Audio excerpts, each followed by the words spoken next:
4. April 1945. Somewhere in Poland, about 40 miles east of the American lines, Major Ernest Grunberg stands at a Soviet military checkpoint. Behind him, crammed into 3 trucks, are 27 American soldiers. 4.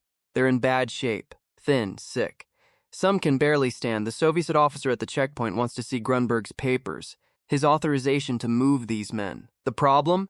Grunberg doesn't have any papers. 4. Because this mission doesn't officially exist, the Soviet officer is getting angry now. Making demands. Grunberg speaks Russian. That's why Patton picked him for this job. He tells the officer the men are going west. 4. Back to American lines. The officer says no. These men are in Soviet custody. They stay in Soviet territory until Moscow approves their release. Grunberg doesn't move his trucks. 4. This is the standoff that nobody in Washington wanted. The confrontation that could damage the alliance right when the war against Germany is ending.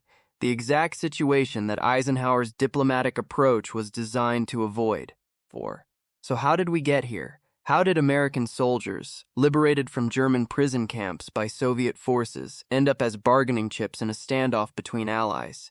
The answer starts 2 months earlier. 4. And it involves a promise that was made and then quietly broken February 1945. Roosevelt, Churchill, and Stalin meet at Yalta to plan the endgame of the war. They sign agreements, make promises. 4. One of those promises deals with prisoners of war. The agreement is specific. When Soviet forces liberate Allied prisoners from German camps, those prisoners will be gathered at collection points. They'll get food, shelter, 4. Medical care, and they'll be returned to their home countries as rapidly as possible. That's the promise. Here's what actually has Soviet forces sweep west through Poland and eastern Germany in early 1945. 4. They're overrunning German prison camps, stalags, camps holding American, British, and other Allied prisoners who've been in German hands for months or years. The Soviets are liberating these men. 4. But they're not sending them home. Reports start reaching American commanders. Fragmentary at first. Confusing. American prisoners are being held in the same camps they were just liberated from, still behind barbed wire. 4. Still under guard, some are being moved east, deeper into Soviet territory, the opposite direction from home. 4. The contact teams that the Yalta Agreement authorized. American officers sent to help with repatriation can't get access. Soviet officials delay them at checkpoints. 4.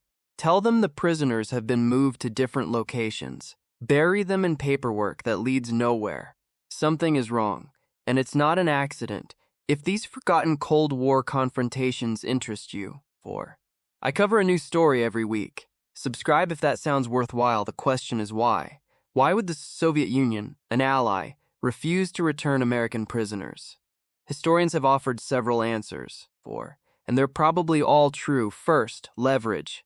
The Soviets have their own repatriation problem. Millions of Soviet citizens ended up in German-controlled territory during the war. Prisoners, forced laborers. 4. Civilians caught in occupied zones. Stalin wants them back, all of them, and he's willing to hold American prisoners to make sure the U.S. cooperates fully with Soviet repatriation demands. Second, intelligence. 4. Soviet agents want to debrief the American prisoners, find out what they saw and heard in German captivity. That takes time. And continued custody. Third, the Soviet bureaucracy itself. 4. A system that combines institutional slowness with deliberate obstruction. From the outside, it's almost impossible to tell the difference. George Patton doesn't spend much time asking why. Patton commands the Third Army. 4. In the spring of 1945, his forces are driving through Germany, and they're finding the human wreckage of the Nazi regime everywhere. Concentration camps, forced labor installations, displaced persons by the thousands. 4. He's managing military operations and humanitarian crises at the same time. And now this, American soldiers in Soviet hands, not coming home, the official channels for getting them back run from Patton up to Eisenhower. 4. Then through diplomatic channels to the Soviet government. Those channels are producing what Patton calls insufficient results, which is Patton's polite way of saying they're not working. The contact teams report back to him. 4. They're being blocked, delayed, given excuses.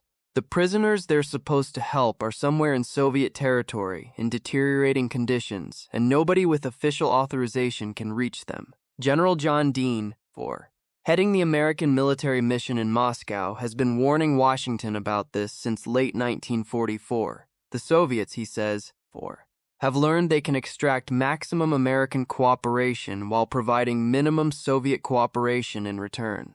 Because the Americans need Soviet help to finish the war more than the Soviets need American goodwill. 4. Dean recommends a harder line. Stop making concessions without getting concrete concessions back. Washington isn't ready for that approach. Not while the war is still on. 4. Not while Soviet military cooperation is essential to defeating Germany. Patton doesn't wait for Washington to get ready. He makes a decision. He's going to send his own people in. Not through the official contact team process. 4. Not through the diplomatic channels that are producing nothing but paperwork. He's going to bypass the entire system. He needs someone who speaks Russian. 4. Someone with good judgment and the ability to operate without backup in Soviet-controlled territory. Someone who won't back down when a Soviet officer tells him no. He picks Major Ernest Grunberg. The instructions are simple. 4. Go east. Find the American prisoners. Get them moving west toward our lines. Don't wait for Soviet authorization. Grunberg takes a small team and heads into Soviet territory. What he finds confirms the worst reports. 4. American prisoners are scattered across multiple locations. Some are in the camps they were liberated from, still behind wire. Others have been moved to Soviet facilities. The conditions range from bad to dangerous. 4. These men survived months or years in German captivity. Now they're sick, malnourished, not getting adequate medical care. The food is insufficient. The shelters are inadequate. 4. And the Soviet military personnel responsible for them are clearly operating under orders that don't prioritize getting them home. Grunberg starts moving men anyway. He doesn't ask for Soviet permission. He finds Americans. 4. Loads them into trucks and starts them west. The Soviet response is immediate. Confrontations at checkpoints. Demands for documentation. 4. Communications to American headquarters expressing displeasure at unauthorized operations in Soviet territory. Which brings us back to that checkpoint in April. Grunberg and his trucks full of sick American soldiers. 4. A Soviet officer demanding he stop. Grunberg stands his ground. The Soviet officer is making threats now. He can detain the entire convoy. Arrest Grunberg. The standoff stretches. 4. Then Grunberg does something that probably saves the mission. He tells the officer in Russian that these men are going home, that General Patton sent him personally, that if the officer wants to stop them, he can shoot them. 4. But they're not turning around, it's a bluff. Grunberg has no authority, no backup. If the Soviets decide to stop him, they can. The officer lets them through. The Soviet complaints reach Eisenhower. 4. They come in the form of official communications expressing displeasure at American military personnel conducting unauthorized operations in Soviet-controlled territory, requesting that such activities cease immediately. 4. Eisenhower is in an impossible position. A subordinate, Patton, has authorized a mission that could damage relations with an ally, but that mission is getting American soldiers out. 4. The official channels haven't been getting them out. He sends communications to Patton about operating through proper channels. Patton acknowledges them and continues the operation. This is classic Patton. 4.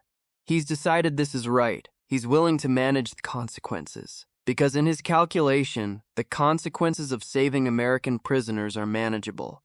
The consequences of leaving them in Soviet custody are not. 4. The men from Grunberg's operation start arriving at Third Army positions in late April and early May. They're in rough shape. Months of German captivity followed by weeks of Soviet custody have taken a toll. 4. Patton visits some of them personally. These aren't staged visits for cameras. He wants to see firsthand what happened to soldiers in Soviet hands. 4. He wants to understand the gap between what the Yalta Agreement promised and what these men actually received. What he sees confirms every instinct he's been developing about the Soviet system. 4. These men weren't treated with the deliberate cruelty of the German camps.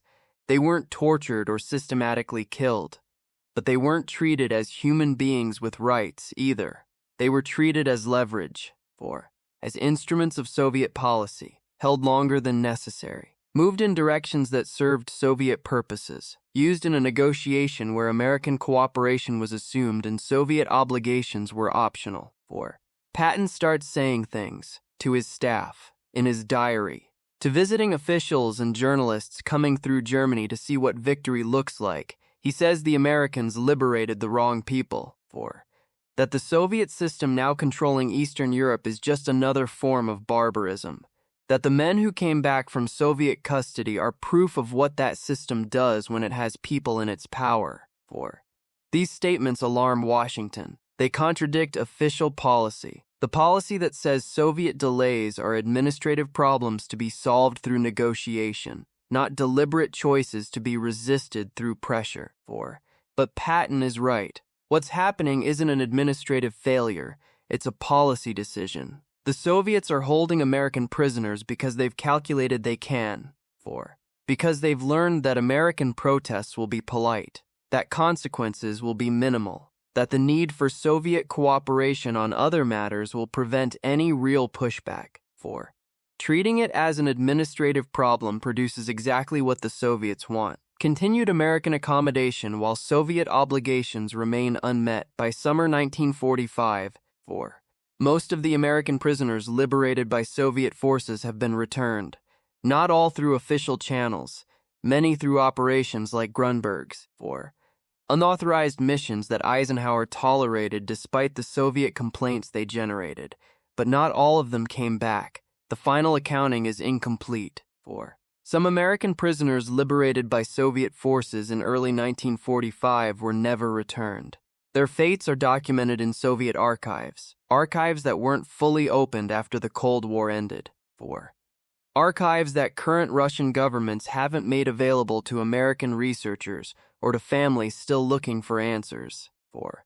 The question of whether American POWs were held in the Soviet Union beyond the repatriation period, held for months or years after the war ended, is a question the available evidence doesn't fully answer. 4. What we know for certain, the Soviet government didn't meet its Yalta obligations in the spring of 1945. The failure was deliberate, not administrative. The American government's official response was insufficient. 4. And the most effective response was an unauthorized operation run by a general who decided American soldiers couldn't wait for diplomacy to work. Patton died in December 1945. A car accident in Germany. He was 60 years old. 4. He died before the full scale of the repatriation failure was understood, before the Cold War took the shape that would make his warnings about Soviet behavior look less extreme and more accurate than they seemed in 1945. 4. He died believing the Americans had failed the men left in Soviet custody, that the failure came from prioritizing diplomatic relations with the Soviet Union over the obligations to individual soldiers. He wasn't wrong. 4. The men who came back from Soviet custody in the spring of 1945, the ones Grunberg moved west in those unauthorized missions, they're the proof that Patton's instinct was right. 4.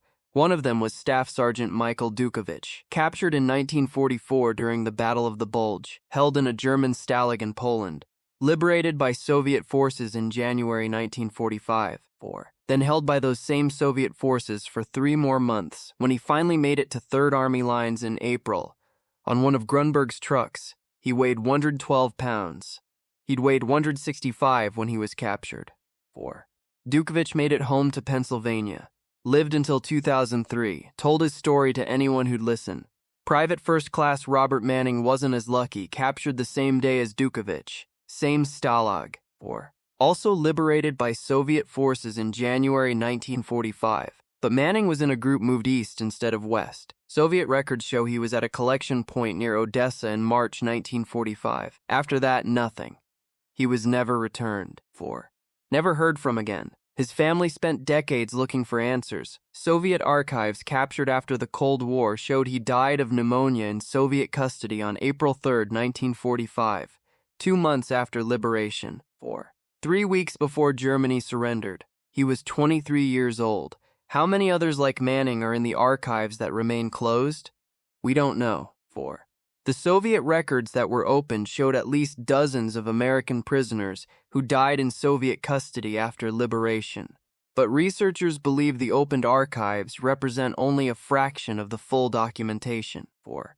The rest remains in Moscow, classified, unavailable. Families are still looking for answers about fathers and grandfathers who were liberated by Soviet forces and never came home.